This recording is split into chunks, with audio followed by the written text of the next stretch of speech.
I'd like to thank our Patreon supporter, Gregory Ward, for bringing this video. Thank you very much, Gregory, for being a mega nomkin and supporting the channel.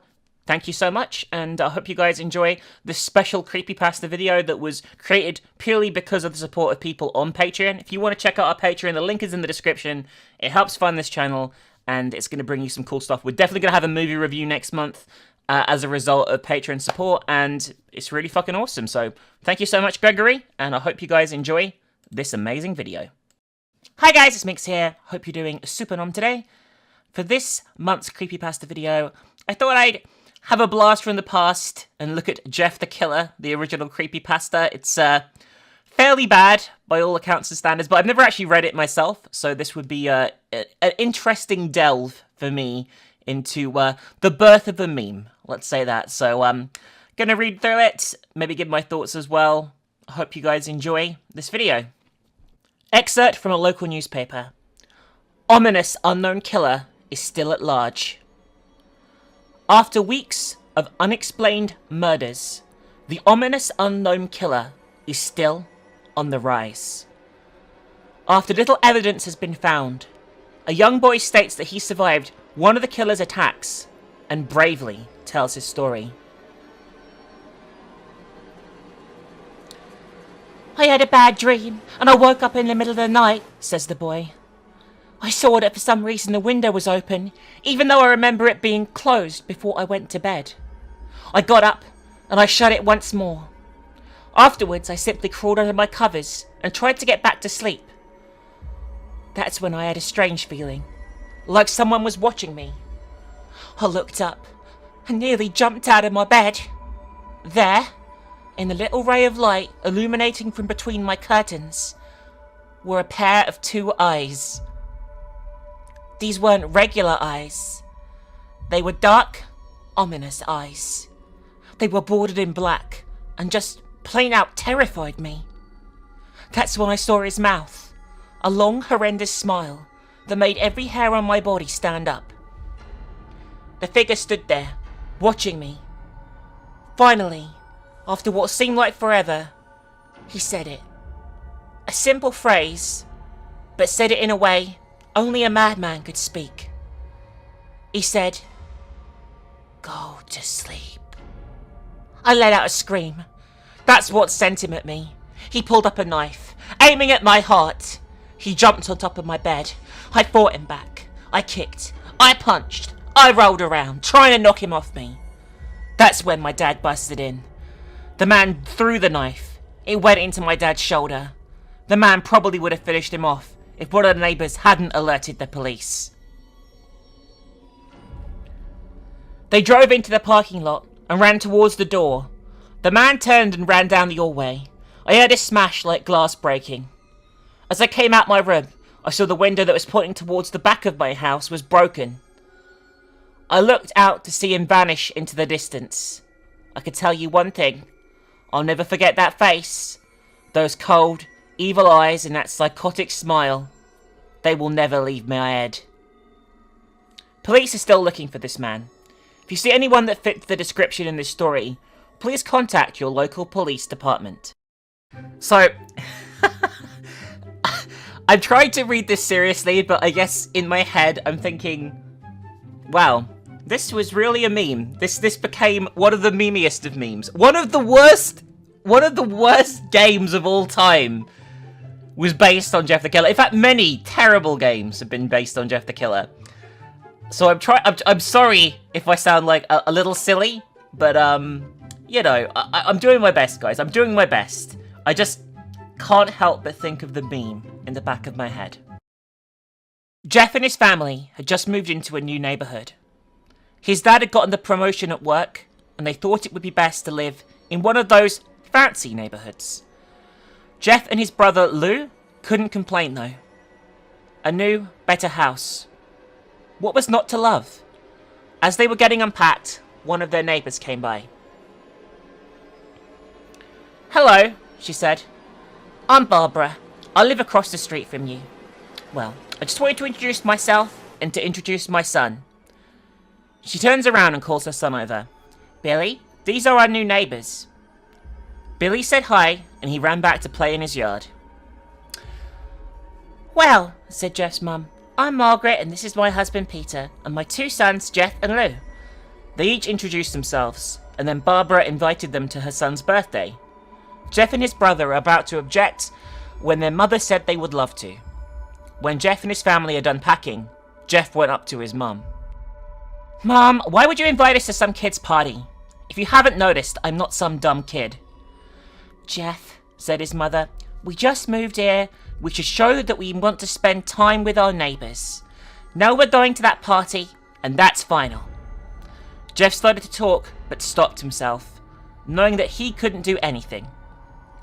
Whenever his mum said something, it was final. He walked up to his room and plopped down on his bed. He sat there, looking at the ceiling, when suddenly he got a weird feeling. Not so much pain, but a weird feeling. He dismissed it as just some random feeling. He heard his mother call him down to get his stuff, and he walked down to get it. The next day, Jeff walked downstairs to get breakfast and got ready for school. As he sat there, eating his breakfast, he once again got that feeling. This time, it was stronger. It gave him a slight tugging pain, but he once again dismissed it. As he and Lou finished breakfast, they walked down to the bus stop. They sat there, waiting for the bus, and then, all of a sudden, some kid on a skateboard jumped over them, only inches above their laps. They both jumped back in surprise. Hey, what the hell? The kid landed and turned back to them. He kicked his skateboard up and caught it in his hands. The kid seems about 12, 1 year younger than Jeff. He wears an Aeropostale shirt and ripped blue jeans. Wow, wow, wow. It looks like we've got some new meat. Suddenly, 2 other kids appeared. One was super skinny and the other was huge. Well, since you're new here, I'd like to introduce ourselves. Over there is Keith. Jeff and Lou looked over to the skinny kid. He had a dopey face you would expect a sidekick to have. And he's Troy. They looked over at the fat kid. Talk about a tub of lard. This kid looked like he hadn't exercised since he was crawling. And I, said the first kid, am Randy. Now for all the kids in this neighbourhood, there is a small price for bus fare, if you catch my drift. Lou stood up, ready to punch the lights out of the kid's eyes, when one of his friends pulled a knife on him. Tsk, tsk, tsk. I'd hoped you would be more cooperative, but it seems we must do this the hard way. The kid walked up to Lou and took his wallet out of his pocket. Jeff got that feeling again. Now it was truly strong, a burning sensation. He stood up, but Lou gestured for him to sit down. Jeff ignored him and walked up to the kid. Listen here, you little punk. Give back my bro's wallet, or else. Randy put the wallet in his pocket and pulled out his own knife. Interlude? Why the fuck do all these 12-year-olds have fucking knives? This is like the worst neighborhood in human history. I thought they meant to move into a nice neighborhood because of the promotion. This place is clearly a fucking shithole. What the fuck? And also, is Jeff 12? That can't be right, surely. Surely this is like an origin story. I genuinely don't know the story of Jeff the Killer, so I'm assuming Jeff isn't 12 now, in like the article at the start. I don't know. Let's continue. Oh, and what will you do? Just as he finished the sentence, Jeff popped the kid in the nose. As Randy reached for his face, Jeff grabbed the kid's wrist and broke it. Randy screamed, and Jeff grabbed the knife from his hand. Troy and Keith rushed Jeff, but Jeff was too quick. He threw Randy to the ground. Keith lashed out at him, but Jeff ducked and stabbed him in the arm. Keith dropped his knife and fell to the ground screaming. Troy rushed him too, but Jeff didn't even need the knife. He punched Troy straight in the stomach and Troy went down. As he fell, he puked all over. Lou could do nothing but look in amazement at Jeff. Jeff, how'd you... That was all he said. They saw the bus coming, and they knew they'd be blamed for the whole thing. so they started running as fast as they could. As they ran, they looked back and saw the bus driver rushing over to Randy and the others. As Jeff and Lou made it to school, they didn't dare tell what happened. All they did was sit and listen. Lou just thought of that as his brother beating up a few kids, but Jeff knew it was more. It was something scary. As he got that feeling, he felt how powerful it was. The urge to just hurt someone. He didn't like how it sounded, but he couldn't help feeling happy. He felt that strange feeling go away, and stay away for the entire day of school. Even as he walked home, due to the whole thing near the bus stop, and how now he probably wouldn't be taking the bus anymore, he felt happy. When he got home, his parents asked how his day was, and he said in a somewhat ominous voice, "It was a wonderful day." Next morning, he heard a knock at his front door. He walked down to find 2 police officers at the door, his mother looking back at him with an angry look. "Jeff, these officers tell me you attacked 3 kids, that it wasn't regular fighting, and that they were stabbed. Stabbed, son!" Jeff's gaze fell to the floor, showing his mother that it was true. "Mom, they were the ones who pulled the knives on me and Lou." "Son," said one of the cops, "we found 3 kids. 2 stabbed, 1 having a bruise on his stomach. We have witnesses proving that you fled the scene. Now what does that tell us?" Jeff knew it was no use. He could say him and Lou had been attacked, but there was no proof it was not them who attacked first. They couldn't say they weren't fleeing, because truth be told, they were. So Jeff couldn't defend himself or Lou. "Son, call down your brother." Jeff couldn't do it, since it was him who beat up all the kids. "Sir, it was me. I was the one who beat up the kids. Lou tried to hold me back, but he couldn't stop me." The cop looked at his partner and they both nod. "Well, kid, looks like a year in..." Excuse me, I'm sorry to interrupt. He says, "Well, kid, looked like a year in juvie." You can't sentence someone on the fucking doorstep. There's no way a cop would say that. There's no way. There's no way in a million fucking years a cop would say that. What the fuck? You're going to juvie, kid. You're done. You're done.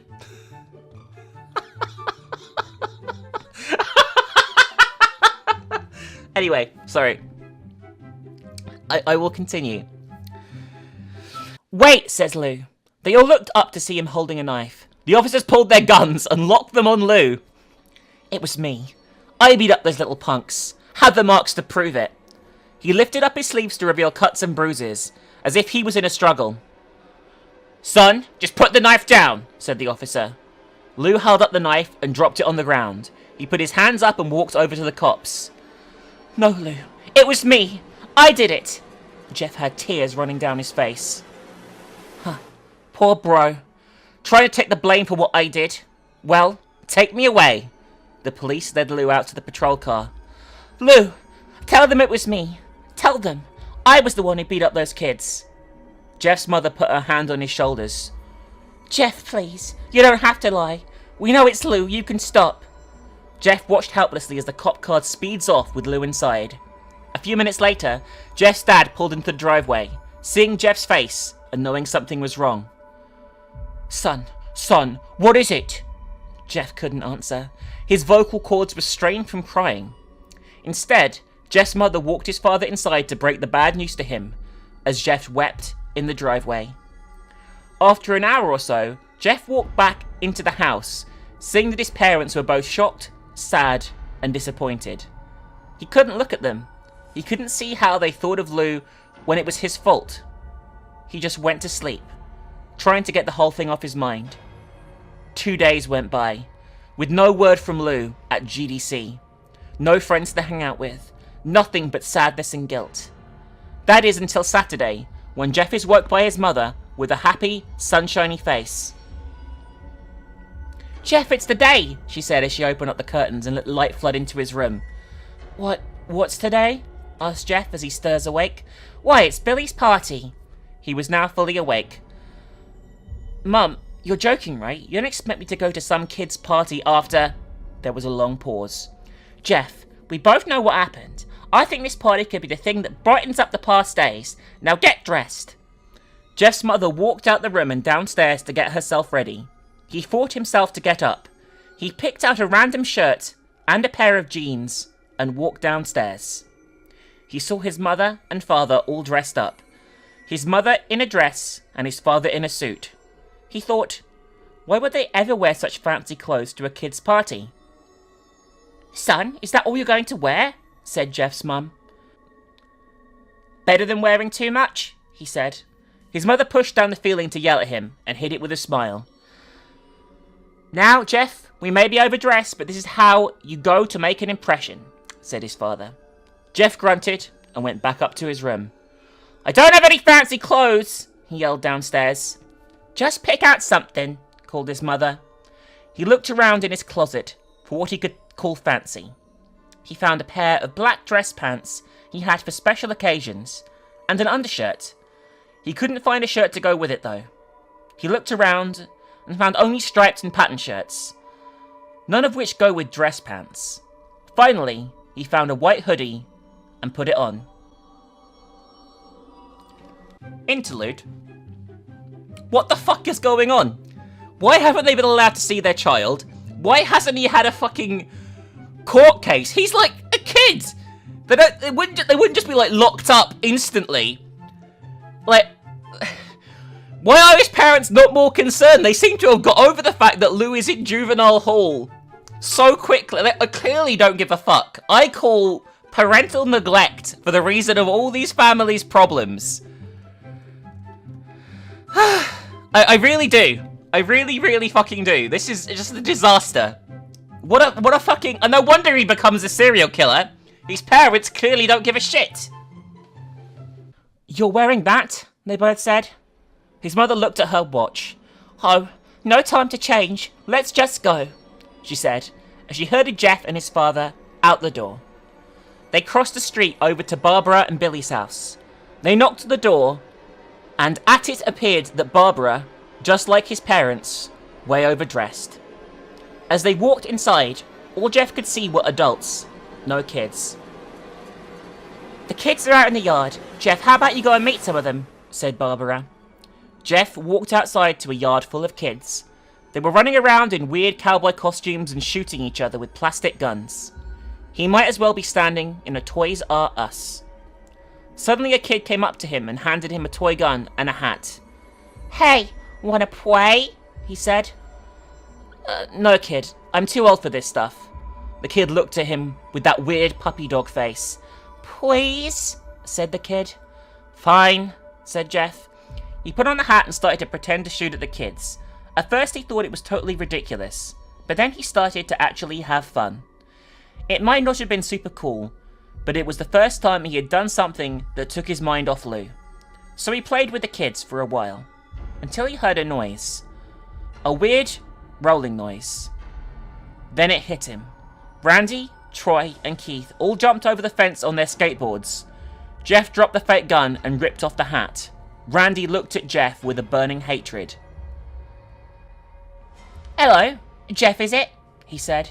We have some unfinished business. Jeff saw his bruised nose. I think we're even. I beat the crap out of you, and you got my brother sent to GDC. Randy got an angry look in his eyes. Oh no, I don't go for even. I go for winning.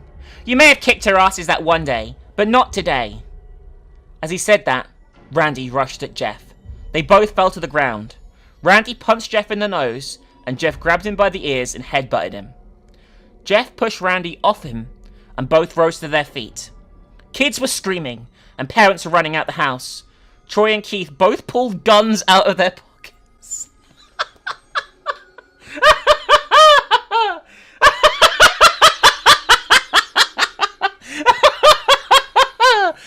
Okay.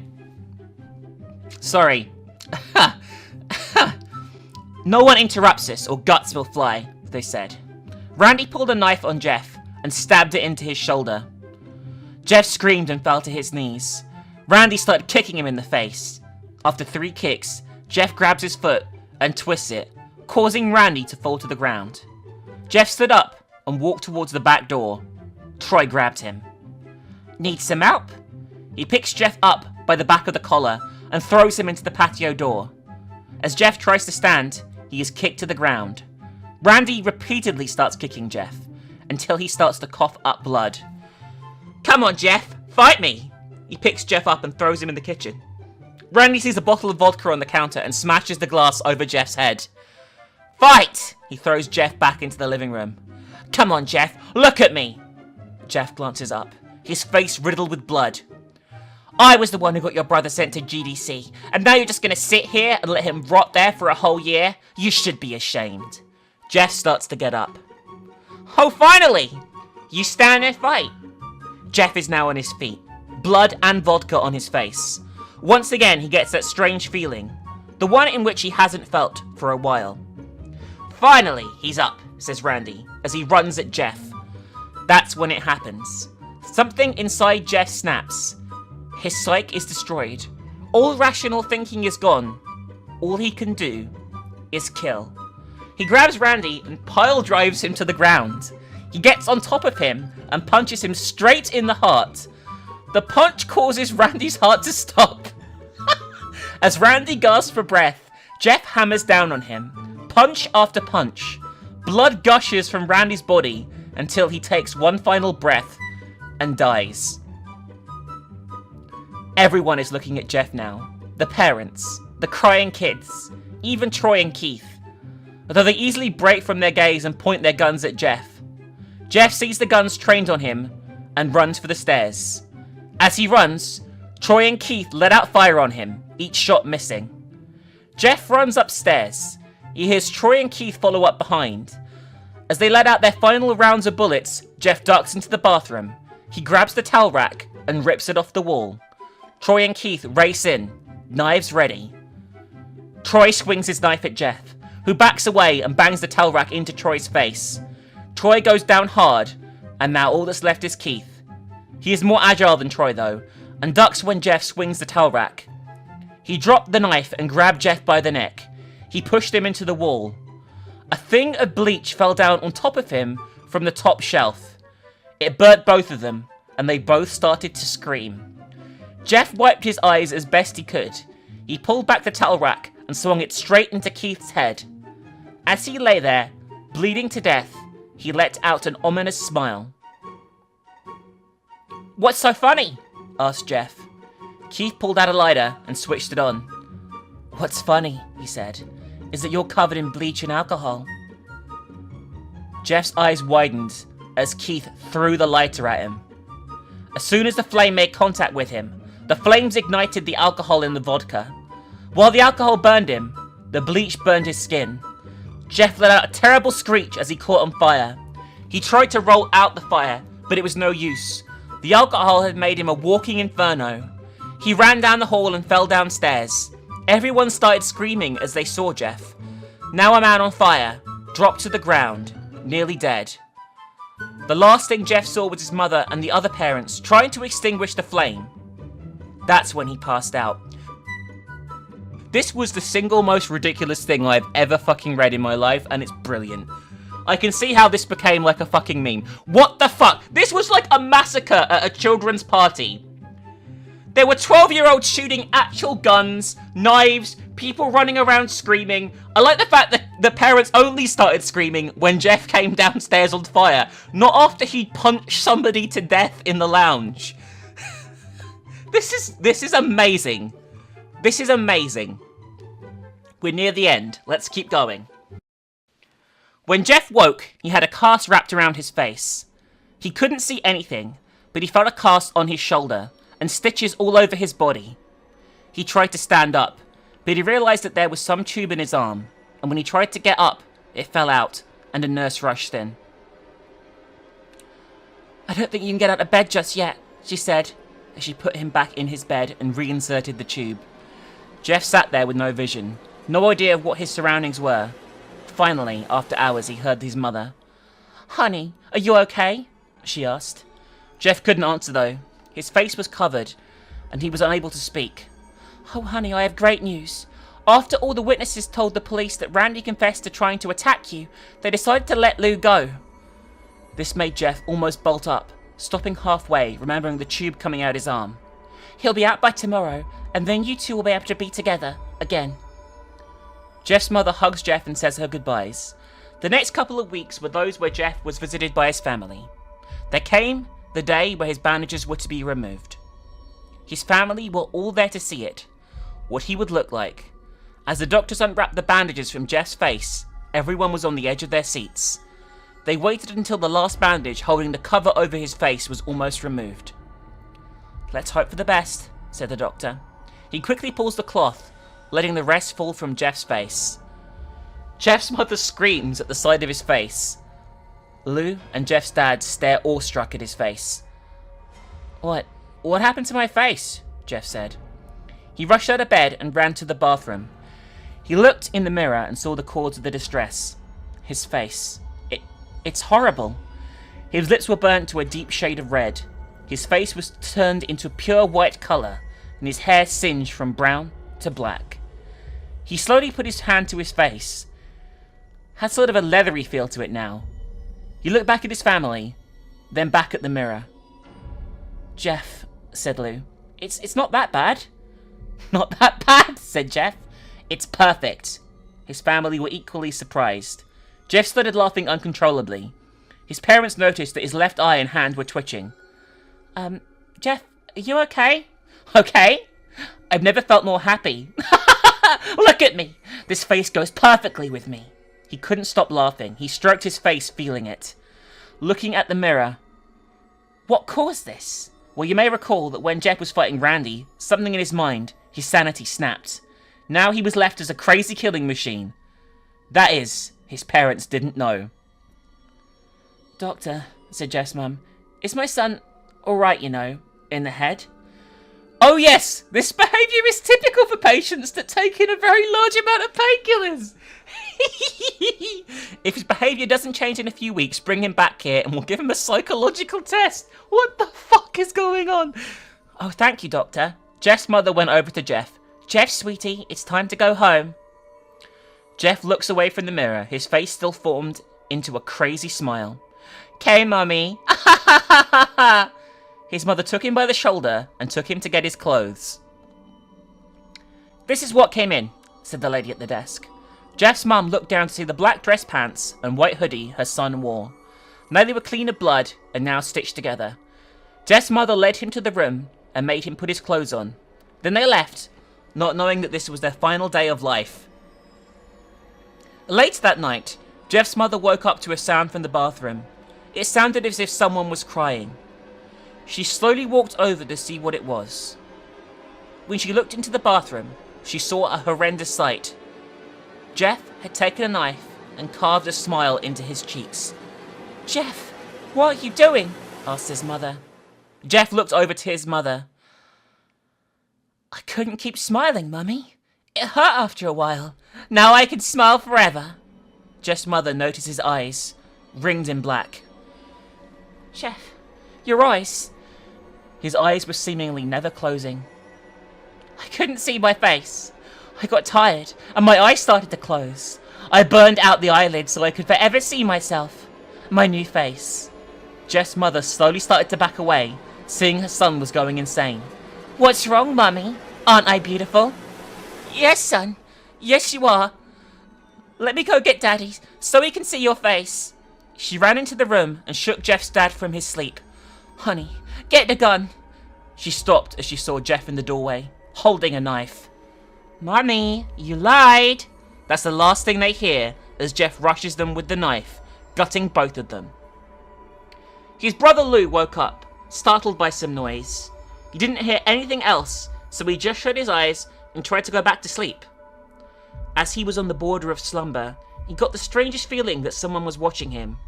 He looked up before Jeff's hand covered his mouth. He slowly raised the knife, ready to plunge it into Lou. Lou thrashed here and there, trying to escape Jeff's grip. "Shh," Jeff said. "Just go to sleep." And that was Jeff the Killer. A complete fucking shit show of a creepypasta. I fucking loved it. Holy fucking shit. I had no idea this was this mental. I loved it. That was brilliant.